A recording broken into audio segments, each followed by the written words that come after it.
দরজা খুলবো না, মা মানা করে গেছে। আরে খোল, আমি তো তোর বাবা। না, মা বলে গেছে ছেলে ধরে না গলা নকল করতে পারে। পায়খানা পেয়েছি। এই আমি তোদের জন্য চকলেট চিপস আনি না, দেখ আজকেও এনেছি। জানতাম, মা বলে গেছে তো ছেলে ধরে না বাচ্চাদের চকলেট দিয়ে লোক দেখায়। কি কি কি শিখিয়ে রেখেছে। এই তোর কাছে ফোন আছে না, ফোন কর।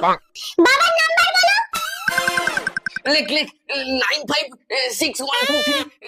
বাবার নাম্বার তুমি কি করে জানলে? আরে আমি তোদের বাবা।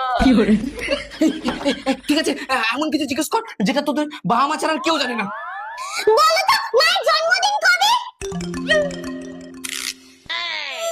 কি হলো বলো, আমার জন্মদিন কবে? আমার জন্মদিন তোমার মনে থাকবে কেন?